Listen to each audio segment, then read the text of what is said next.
이기적인 유전자라고 들어보셨으리라 믿습니다. 영국의 저명한 진화 생물학자인 옥스퍼드 생물학과 교수 리처드 도킨스. 리처드 도킨스에 대해서는 좀 잘 알려졌기 때문에 대표적인 무신론자이기도 하면서 만들어진 신이라든지 이런 책을 쓴 분입니다.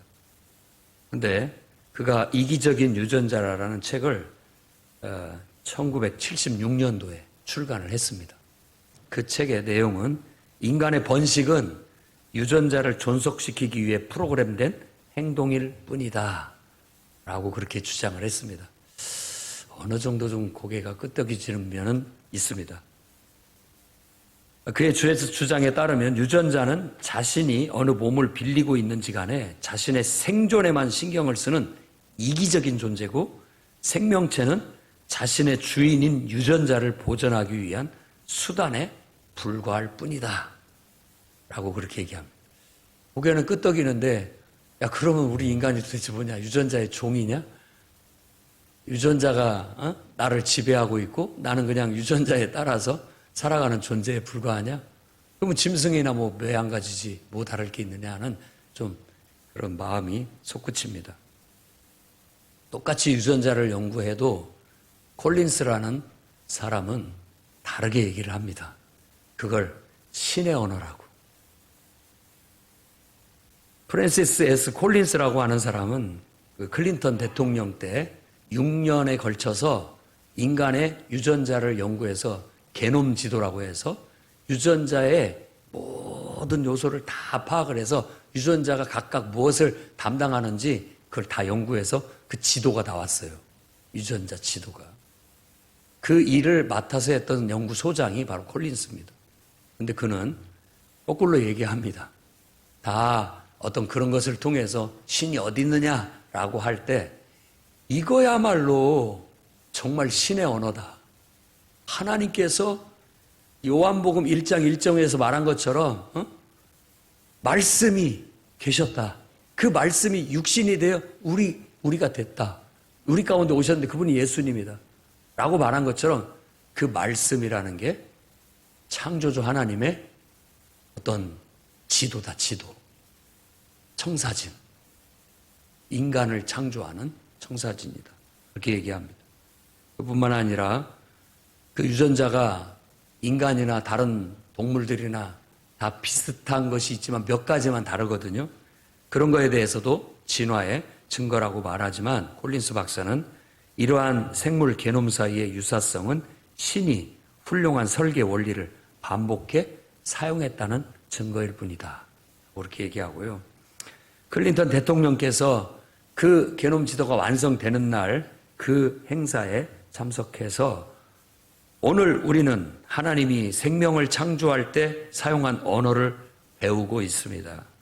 우리는 하나님이 내려주신 가장 신성한 성스러운 선물에 깃든 복잡성과 아름다움과 경이로움에 그 어느 때보다도 큰 경외심을 느끼게 되었습니다. 라고 말하면서 그걸 보면서 이야, 우리를 창조하신 하나님이 얼마나 놀라운가. 그렇게 하나님을 경배하고 오히려 예배하는 그런 고백을 하게 되었던 거예요. 그러니까 아무리 과학을 연구해도 이렇게 상반될 수가 있다라는 거예요. 누군가는 이기적인 유전자에 지배를 받고 사는 인간이 이 인간의 이기적인 본능에 지배받고 사는 짐승에 불과하다 얘기하지만 또 다른 사람은 그걸 통해서 하나님이 이렇게 놀라운 인간을 창조하신 것에 대해서 찬양하고 경배한다라고 고백하고 있는 겁니다. 여러분은 어느 쪽이십니까? 아멘, 믿습니다. 오늘 이 얘기를 드리는 것은 고린도전서 오늘 7장 말씀에는 결혼에 대한 주제로 얘기를 하고 있습니다. 여러분들은 다 그렇게 인정하고 싶지 않겠지만 여러분들은 이기적인 유전자에 지배를 받아서 더 나은 유전자를 얻기 위해서 배우자를 선택했는지도 모르겠습니다. 더 나은 유전을 이어가기 위해서 유전자의 지배를 받고 본능의 지배를 받아서 그렇다고 하죠. 결혼이라는 것에 대한 주제를 가지고 사도 바울이 고린도 교회에 여러 가지 질문들을 답변하고 있습니다. 알고 보면 고린도 전서가 지금 바울이 쓴 첫 번째 편지가 아닙니다. 이미 바울은 내가 이미 쓴 편지에 이런 말을 언급하고 있기 때문에 이전에 쓴 편지가 있다라는 거예요. 몇 개인지는 모르겠지만 우리에게 지금 남아있는 건 지금 요 두 개밖에 없기 때문에 하나는 전서, 하나는 후서라고 그렇게 얘기를 합니다. 편지를 보냈었고 또 오늘 7장 1절에 보면은 너희가 편지에 쓴 바대로라고 얘기를 하고 있기 때문에 편지를 바울이 받았다는 거예요. 고린도에서 온 편지를. 그래서 고린도 교인들이 이런 것은 어떻게 해야 됩니까? 혼란스럽습니다. 이런 경우는 어떻게 해야 됩니까? 이런 경우는 어떻게 해야 됩니까? 라는 많은 질문들을 편지에 했던 것으로 볼 수 있고 그것에 대한 답변으로 지금 이 5장부터 7장부터 이 15장까지는 바로 그거에 대한 답변을 서술하고 있는 겁니다. 결혼의 문제, 우상의 제물을 먹어야 되는지 말아야 되는지의 문제, 그리고 공적 예배에서의 잘못된 형태들, 그리고 부활에 대한 논란, 이런 문제들을 차근차근히 답변을 주고 있습니다. 그 첫 번째로 바로 결혼의 문제입니다. 결혼에 대한 포괄적인 조언을 우리에게 주고 있어요. 그래서 저는 오늘 이 본문을 통해서 결혼도 주님의 통치 아래 둬야 된다 라는 제목을 가지고 여러분에게 다음과 같이 하나님 말씀을 전하고자 합니다. 결혼도 하나님의 통치 아래 두시기 바랍니다. 첫 번째, 사람의 종이 아니라 하나님의 종이 되셔서 하나님과 함께 하십시오. 네, 이게 원칙입니다. 결혼에 대해서 질문을 했는데 다양한 결혼 생활에 대해서 혼란스러운 것들을 질문을 했는데 사도 바울은 그것의 답변의 중심에 바로 22절, 23절 말씀에 이렇게 나옵니다. 너희는 값으로 사신 것이니 사람들의 종이 되지 말라. 형제들아, 너희는 각각 부르심을 받은 그대로 하나님과 함께 거하라. 라는 원칙으로 그걸 풀어서 설명을 하게 되는 겁니다. 중요한 원칙은 하나님의 부름을 받아서 우리는 복음 안에서 물과 성령으로 거듭나서 이제는 내가 하나님의 소유가 됐다라는 겁니다. 하나님의 소유가. 원래는 누구 소유였는데 부정하겠지만 다 인정하고 싶지 않겠지만 마귀의 소유였습니다. 죄의 종노릇을 하고 있었습니다. 그런데 예수님께서 자기 목숨을 바쳐서 십자가에 내어줌으로 인해서 그 대가로 우리를 샀어요. 우리를 샀어요. 사탄, 내가 내 목숨을 줄 테니까 그 영혼을 나한테 팔아라. 내가 그 영혼을 내 것으로 데려가겠다. 해서 우리를 십자가에 죽으심으로써 그 목숨을 내놓고 우리를 하나님의 소유로 삼으신 거예요. 아멘. 그래서 우리는 누구도 이제 내 것이라고 하는 사람이 없습니다. 나는 주님의 것입니다. 이것에 대한 고백과 표현이 이 예배입니다. 예배는 나는 주님의 것입니다 라는 것을 표현하고 고백하고 하나님 앞에 드리는 시간입니다. 그래서 우리는 주님의 것이라는 그 원칙하에 이 조언을 주고 있는 거예요. 여러분, 사람의 종이 되어 살지 마시기 바랍니다. 31절 말씀 보면 이 세상의 외형은 다 지나간다 라고 말하면서 이기적인 유전자에 의해서 생존을 위해서 어느 시대고 만들어낸 언어 그리고 제도, 문화, 풍습들은 외형, 곧 껍데기에 불과하다라는 겁니다. 불과 우리는 얼마 전까지만 해도 가부장제 그리고 남존여비 당연한 줄 알았어요. 남자는 높고 여자는 낮다. 남자는 존귀하고 여자는 비천하다. 요즘 그것은 폐기됐습니다. 그렇게 믿는 사람도 없고 그렇게 말하는 사람도 없어요. 그런 말을 하는 사람은 돌 맞습니다. 돌 맞는 시대가 됐죠. 19세기, 20세기만 해도 거의 이혼들을 하는 것은 금기시돼 가지고 안 했습니다. 그런데 지금에 와서는 뭐 그거 큰 문제가 아니에요. 이혼하는 것도 그렇게 너무나 자연스럽게 하고 있습니다. 통계에 의하면 혼인율은 딱 떨어지고 이혼율은 갈수록 높아지는 그런 통계를 보고 있습니다. 자, 이 속에서 우리는 하나님의 것이지. 나는 나를 주장하지 않고 내 뜻대로가 아니라 내가 사람의 종도 아니고 오로지 내 유일한 주인은 하나님밖에 없어. 하나님이 나를 구원하실 구원자고 나는 하나님을 나를 구원하실 임금으로 왕으로 받아들이고 주님 뜻대로 살기로 한 사람이야. 그렇다면 내 인생에 결혼의 문제도 결혼 생활의 문제도 그 원리가 지배되어져야 된다라는 겁니다. 그것이 이 바울이 지금 결혼에 대한 조언을 주는 데 핵심 원칙이라고 말할 수 있는 겁니다. 우리가 서로 사랑을 합니다. 이기적인 유전자가 서로 사랑을 하게 되는 겁니다. 그렇게 해서 나에게 더 어떤 유익이 되는 어떤 존재를 사랑하게 되고 그 말대로 한다면 그 유전자에 의해서 그 영혼을 사랑하게 되고 더 나은 유전인자를 가진 후손을 낳는 것을 향해서 나아갑니다. 생존을 위해서는 우리는 아주 이기적입니다. 아주 이기적이에요. 우리도 그렇게 살아왔습니다. 그러나 그것은 그냥 사람을 본능에 입각한 짐승의 하나로 보고 관찰한 결과라고 한다면 그 모든 것 위에 하나님이라는 존재를 인정하고 보면 달라집니다. 달라져요. 하나님이 우리에게 주신 하나님의 뜻과 계획 속에서 우리는 살아가고 있다라는 고백. 그게 나는 더 이상 사람의 종이 아니다. 나는 이제부터 하나님께 속한 하나님의 종이다. 종이라는 표현이 나쁘다면 나는 하나님과 함께 살아가는 이제 동반자다. 혹은 나는 그분을 나의 친구로 정말 뗄래야 뗄 수 없는 그분과의 관계 속에서 나는 살아간다. 그분의 나는 자녀다.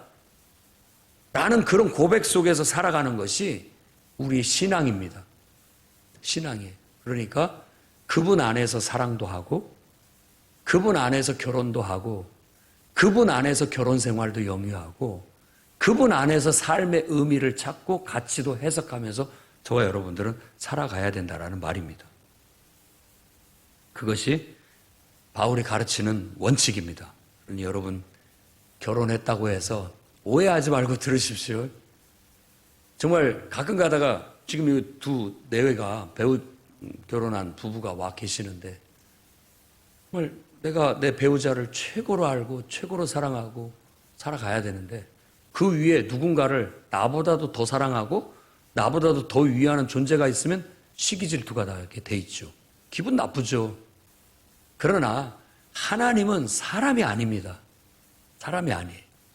사람이 아니기 때문에 나도 그렇고 내 배우자도 그렇고 똑같이 하나님을 인생의 주인으로 여기고 그분께 모든 소유권을 두고 그분을 최고로 존경하고 그분에게 내 인생의 목적을 두고 최고의 가치를 두고 살아가는 데 있어서 공유해야 됩니다. 한 마음이 돼야 된다. 그래서 얘기를 하는 거예요. 만일 이게 시기 질투를 하게 되면 나보다도 예배 드리는 걸 더 사랑하고 나보다도 교회 가는 걸 더 좋아하니까 괜히 심보가 틀어져 가지고 이기적인 유전자가 발동을 하는 거예요. 뭐냐 도대체. 나는 네 인생에 뭐야? 라고 괜히 그런 핀잔을 주게 되고 마음이 섭섭해지게 되는 것이죠. 똑같이 우리는 다 하나님을 섬기는 종으로 하나님의 자녀로서 그분을 내 인생의 전부로 최고의 가치로 두고 살아가는 겁니다. 그리고 나머지는 그럼 내 인생에 하나님만 있느냐? 그 하나님 안에 삶의 모든 요소를 끌어들이는 것이 신앙입니다.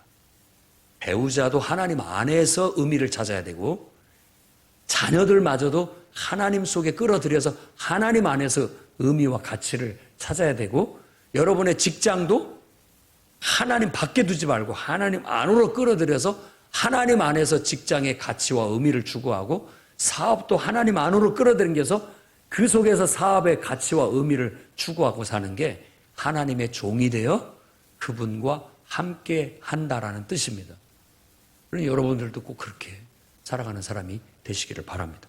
두 번째로는 성령께서 인도하시는 현명한 조언을 따를 줄 아는 성도들이 되시기 바랍니다. 10절 말씀에 보면 하반절에 명하는 자는 내가 아니다. 주시다. 주님이다. 40절에도 나도 또한 하나님의 영을 받은 줄 생각하노라 라고 말하는 거예요. 그러면 지금 이 바울이 결혼에 대한 답변을 주면서 하는 말은 명령은 아닙니다. 그러나 하나님 안에서 기도하고 성령의 감동을 받아서 하나님 마음으로 말하는 바기 때문에 내 말이 아니라 이것은 주님의 뜻이다. 주님의 생각이다 라고 말하는 것이죠.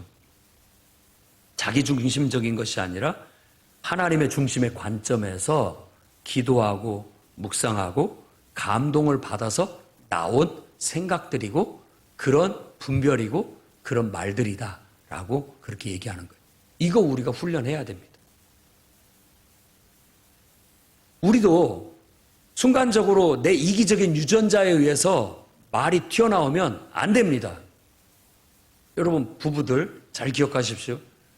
여러분이 배우자에게 이기적인 유전자에 의해서 튀어나오는 말은 육신적이고 세상적인 거예요. 그것이 하나님 앞에서 기도하고 말씀을 묵상하고 성령의 감동을 받아서 나오는 말로 바뀌셔야 됩니다. 바뀌어야 돼요. 우린 그렇게 살기로 선택한 사람들이고 그런 라이프 스타일, 생활 방식을 추구하기로 결단한 사람들이에요. 그럼 그렇게 사셔야지요.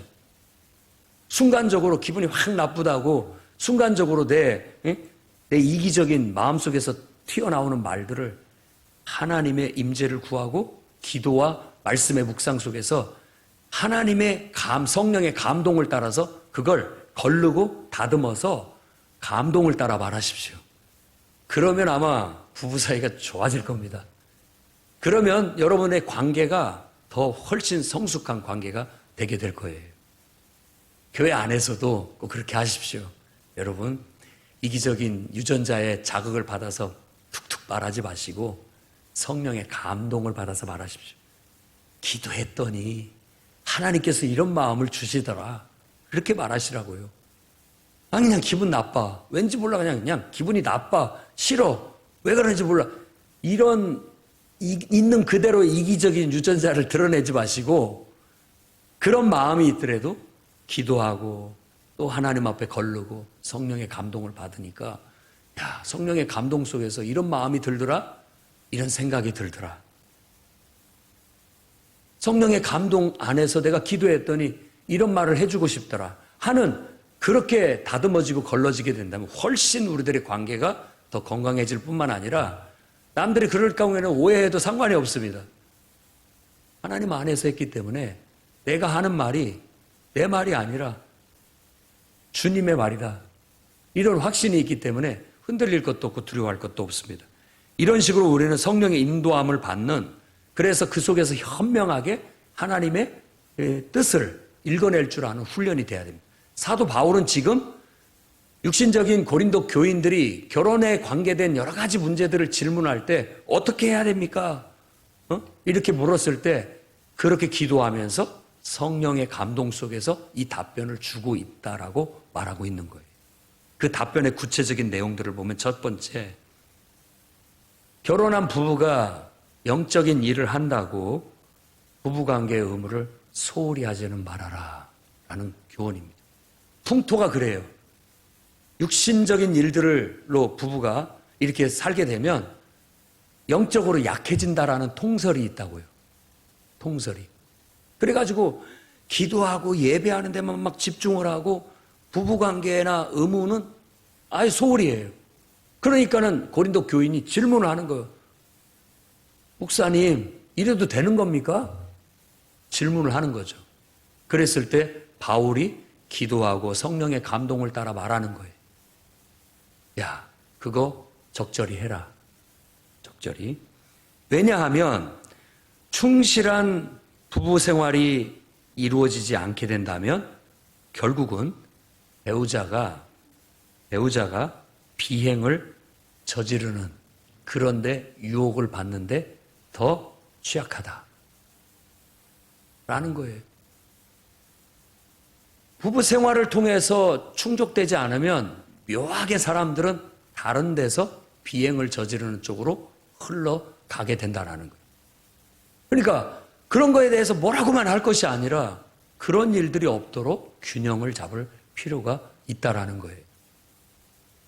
정말 그런 데 불만을 가진 분들도 있을 수 있습니다. 너무 교회 예배드리고 기도하는 데는 막 열심인데 어떻게 그냥 그런 면에 있어서 소홀히 하게 되면 오히려 그런 것에 있어서 그런 사람 다른 데 가서 그런 것들을 충족하기 때문에 비행하는 일들이 생기게 된다라는 거예요. 그러지 않도록 적절히 잘 조절해라 하는 가르침을 주고 있습니다. 그 다음에 미혼자나 상처, 그러니까 돌아가신 배우자가 죽은 독신들에 대해서는 어떻게 해야 됩니까? 라고 했을 때 사도 바울은 독신 생활이 오히려 하나님을 섬기고 신앙생활하는 데는 훨씬 더 유리하다. 하지만 정말 여러 가지 이유, 육신적인 필요나 이런 것들 때문에 필요하다면 결혼해라. 이렇게 권면을 주고 있죠. 그 다음에 내가 믿지 않는 배우자가 있는데 어떻게 해야 됩니까? 배우자 때문에 아주 미치겠습니다. 뜻이 안 맞아서. 그랬을 때 사도 바울이 그거에 대한 답변을 주는 것은 그런 겁니다. 정말 신앙이 같아야 되는데 우리가 앞에서 원칙을 잡았잖아요. 우리 인간은 하나님이 창조하셨고 하나님을 섬기도록 지음받은 인간이라는 걸 내가 깨달았고 이제 내 자신을 주님께 맡겼고 주님 뜻대로 살기로 했단 말이에요. 그런데 내가 이렇게 하나님 앞에 고백하고 이제 주님 뜻대로 살려고 하는데 믿지 않는 배우자가 그 신앙생활 때문에 그 신앙을 가진 것 때문에 우리 갈라서자. 도저히 나 못 살겠다라고 한다면 그건 어쩔 수 없이 갈라설 수 있다. 하지만 다른 면도 생각해봐라. 하나님께서 그 영혼을 구원하라고 너에게 그 영혼을 맡겨준 것은 아니냐. 할 수만 있다면 믿지 않는 배우자들을 품어서 그 영혼이 나처럼 하나님을 알고 예수 믿게 만들어서 함께 동역자로서 하나님을 섬기고 신앙생활을 할 수 있도록 만들도록 노력해라 라는 그런 조언을 주고 있습니다. 그 다음에 처녀 총각들 잘 들으십시오. 처녀 총각들에 대한 답변도 하고 있습니다. 처녀 총각들은 자신이 신앙생활을 하는데 도움이 되지 않는 결혼은 피해라 라고 권면합니다. 피해라. 왜? 고생스럽다. 이 말이에요. 고생스럽다. 너무 힘들다. 나는 너희를 아낀다. 너희가 그런 염려에 빠져서 고민하고 살까봐 걱정스럽다. 이렇게 얘기를 하는 거예요. 그러니까 우리는 할 수만 있으면 신앙생활을 같이 할 수 있는 배우자를 만나서 결혼하는 것이 나에게 유익하다. 아주 유익하다. 얼마나 좋냐라고 그렇게 얘기를 하는 겁니다. 그래서 여러분들이 그런 점들을 깊이 생각하고 늘 매사를 그냥 이기적인 유전자 따라가지 마시고 기도하면서 성령의 인도하심을 받고 성령의 감동을 따라서 배우자도 선택하고 결혼도 하고 결혼 생활도 해 나가시기를 주의 이름으로 축원합니다. 그리고 만일 여러분들이 영적이지 못하다면 영적인 성령의 인도함을 받고 기도하는 사람들의 조언을 귀담아 들으십시오. 그게 사람의 소리가 아닙니다. 그게 하나님의 음성일 수 있고 그게 하나님의 말씀일 수 있어요. 그러니까 그런 거 무시하지 말고 귀담아 들어서 잘 살면 여러분 고달프지 않게 될 겁니다. 잘 살게 될 거라고. 그다음에 세 번째는 균형을 이루며 살아가는 법을 터득하십시오. 우리가 읽은 이 본문에 해당되는 말씀입니다. 32절에 35절에 나 너희 염려 없이 살기를 바란다. 장가가지 않은 자들은 항상 생각이 주의 일을 염려하면서 어찌하여 내가 주님을 기쁘게 할꼬 라고 하는 거예요. 근데 결혼을 하게 되면 그때부터는 이제 배우자를 어떻게 하면 기쁘게 할까? 그런데 이제 머리가 쓰여지게 되는 거죠. 그걸 못하게 할 수는 없는 거예요. 당연한 것이죠. 당연한 것이. 그러다 보면 이제 결혼한 부부가 나는 주님의 일을 하고 싶은데 배우자가 난 싫어 라고 했을 때 그럼 어떻게 해야 돼요? 이 갈등을. 편지에 이런 문제를 질문을 한 거예요. 어떻게 해야 됩니까? 나는 막 가서 예배 드리고 싶은데 오늘은 가지 마. 쉬어. 가려면 나하고 끝장이야. 뭐 이렇게 얘기한다면 뭐라고 해야 되겠습니까? 어렵지요. 그래서 사도 바울은 35절에 그렇게 얘기합니다. 이치에 합당하게 하여 흐트러짐 없이 주님을 섬겨라. 이치에 합당하게 하시기 바랍니다. 그리고 흐트러짐이 없어야 돼요. 이 흐트러짐이라는 말을 옛날 한글판에는 분요하여라는 어려운 단어를 썼는데 이 말이 무슨 말이냐면 혼란스럽다는 말이에요. 목사님 머리가 깨질 것 같아요. 혼란스러워. 어떻게 해야 됩니까? 주님을 위해서 일도 해야 되는데 남편도 마음도 맞춰줘야 되니까 배우자 마음도 맞춰줘야 되는데 이런 경우 어떻게 해야 됩니까? 이제 답은 이번 부흥회 때 주셨죠. 기도밖에 없습니다. 기도하셔서 여러분 이치에 합당한 걸 찾아가십시오. 기도해야 됩니다. 기도해야 돼요. 기도하면서 자꾸 하나님 어떻게 하면 좋겠습니까? 어떻게 하면 좋겠습니까? 라고 하면서 이치를 맞춰가야 돼요. 남편을 설득해서 변화시키는 노력도 수고도 해야 돼요. 생스러운 겁니다. 원래 결혼 생활이. 설득해야 돼요. 나 혼자가 아니기 때문에. 맞춰야 되기 때문에. 내 눈높이는 이 정도의 영적 수준인데 배우자가 만일 밑에 있다면 정도 내려올 수밖에 없습니다. 일단은 맞춰줘야죠. 그래야 함께 갈 수 있으니까. 하지만 잊지 마십시오. 맞춰준다고 해서 거기에 머무르고 떨어지라는 말이 아니에요. 맞춰주고 자 우리 조금만 더 이렇게 끌어올려 가셔야 된다는 거예요. 입치 합당하게. 그런 일들을 하기 위해서는 부단한 영적 싸움을 싸워야 되는데 답은 기도밖에 없어요. 어려서부터 길들여진 사고방식이 딱 그 틀에 매여 있는데 그게 깨지고 그게 다듬어져서 하나님께 맡겨지고 하나님의 뜻을 구하면서 함께 하나님을 기쁘시게 하자라는 공통의 분모를 가지고 이렇게 성장하면서 나아가기까지는 영적 싸움을 부단히 하셔야 됩니다. 그건 수고로운 거예요. 제가 안 믿는 남자를 사랑한 한 청년 자매를 봤는데 얼마나 그 남자가 쫓아다니는지 끝끝내 결혼을 이제 할 수밖에 없게 됐어요. 근데 신신당부를 했죠. 반드시 예배드려야 된다라고 했는데 그 남자는 진실로 사랑했던 것 같아요. 그 여인을 진실로. 주일 예배뿐만 아니라 새벽 예배도 나와요. 그리고 진짜 침례받고 성령 충만함을 받고 아주 독실한 신자가 돼서 부인보다 더 잘해요. 이런 건 아주 긍정적인 케이스죠. 부정적인 케이스를 봤는데 그렇게 열심히 결혼한답시고 교회를 나오더니만 2달 정도 지나니까 가기 싫어하기 시작하는 겁니다. 이제 고민이 시작된 거죠. 주여 도대체 어떻게 하란 말입니까? 맨날 싸우고 그것 때문에 힘들어하고 고민하고 그런 사람들을 봤어요. 그렇기 때문에 여러분 이 실질적인 조언을 잘 들으십시오. 부부는 같은 신앙과 같은 비전을 공유해야 됩니다. 할 수만 있으면 같은 신앙과 같은 비전을 품고 동역자가 돼야 돼요. 동역자. 그러니까 결혼할 사람들은 이걸 위해서 정말 밤낮 영적 싸움을 싸우면서 기도해야 됩니다. 신앙이 같아야 되고 함께 우리가 나 혼자 하나님을 기쁘게 하는 삶을 주님을 섬기는 삶을 살았는데 동역자를 만난 거예요. 이제 함께 주님을 기뻐하게 하는 삶을 살자. 그것이 우리의 신앙이고 우리의 비전이니까 뜻이 딱 맞아가지고 다 같이 행복하게 신앙생활을 하면서 그뿐만 아니라 균형 잡히게 결혼생활도 잘 영위하게 되는 행복한 가정을 이룰 수 있게 되겠죠. 그 다음에 여러분 결혼 생활, 가정 생활도 충실하고 신앙 생활도 충실하려면 더 부지런하셔야 됩니다. 무슨 말이냐? 더 고생스럽다는 뜻입니다. 뭐 결혼 생활을 쉽게 생각하면 안 됩니다. 정말 행복 끝 불행 시작이라고 하는데 여러분 그건 부정적인 얘기고요. 그 고생이 행복해요. 그 고생이 가치가 있고 의미가 있어요. 응?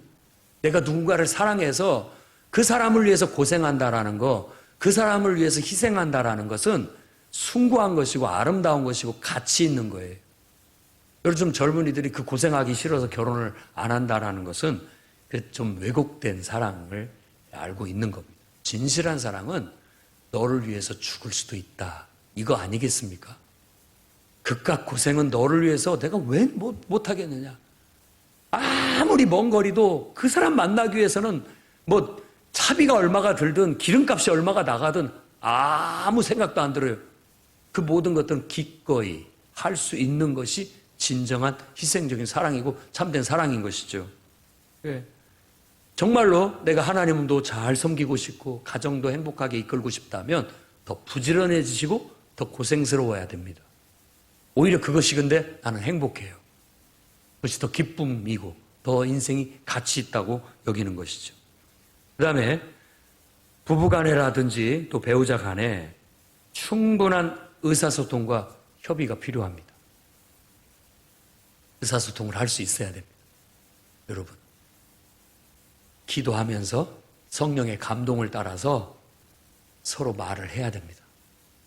그래서 나는 이렇게 했으면 좋겠다, 저렇게 했으면 좋겠어. 충분히 의사소통을 하면서 균형을 맞춰 가셔야 돼요.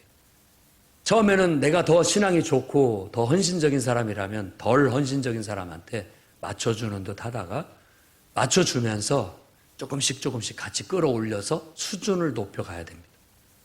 신앙의 수준을. 그런 노력이 필요해요. 그러니까 고생스럽습니다. 쉽지 않죠. 나는 막 잽싸게 달려가고 싶은데 같이 가려면 어쩔 수 없이 같이 보조를 맞춰야 되기 때문에 좀 답답함이 있다 할지라도 그럴 때마다 기도하면서 하나님 변화되게 해주십시오. 내 마음처럼 같은 마음, 같은 비전을 갖게 해주셔서 함께 기쁘게 이 일을 할 수 있게 해주십시오 라고 기도하며 나가야 되겠습니다. 그래서 그 다음에는 서로가 배려하고 각자 하는 일들을 지지해주고 도와주는 그런 역할을 하시기를 바랍니다. 부부가 나 주님을 위해서 이것 좀 하고 싶어. 그래? 해봐. 내가 도와줄게. 내가 함께 해줄까? 이러면 뭐 얼마나 행복하겠습니까? 여러분의 배우자가 뭔가를 하려고 할 때 그래 주시기를 바랍니다. 이게 의미 있고 가치 있는 일이라면 그래, 기도할게. 내가 돕지는 못하지만 뒤에서 기도로 도와줄게. 한다든지. 그래? 어려워? 그럼 나도 같이 해줄게. 하고 헌신해서 지지해주고 함께 도움을 줄 수 있다면 그야말로 할렐루야죠. 더 말할 게 뭐가 있겠습니까? 그렇게 우리는 하나님을 섬기면서 행복하게 삶을 살아가야 되겠어요. 이렇게 우리가 균형을 이루고 사는 법을 하나씩 터득해 가야 됩니다. 여러분, 배우자에게 불평을 말하는 습관을 좀 다듬으십시오. 왜 이래? 왜 이 모양이야? 라고 말하지 말고 여러분의 바램을 얘기하세요. 내가 기도하고 성령의 감동을 받았는데 당신이 이랬으면 좋겠어. 그러면 이 사람이 이 부인의 말, 남편의 배우자의 말이 아니라 그게 하나님의 뜻인 것처럼 들리거든요. 이기적인 유전자의 말이 아니라 왠지 모르게 숭고한 다듬어진 하나님의 음성으로 들리는 거예요. 그러면 설득될 수 있고 공감할 수 있고 그렇게 해서 한마음이 될 수 있다면 행복해질 수 있는 거고 더 능력 있게 살아갈 수 있는 겁니다. 불평의 말을 순간 여러분 번역을 하십시오. 막 튀어나오려고 할 때 막 불평하고 불만을 말하려고 튀어나올 때 그걸 영어를 번역하듯이 번역을 해서 내가 뭘 말하려고 하는지 내 바람이 무엇인지를 해석해서 그 말을 하셔야 된다고요.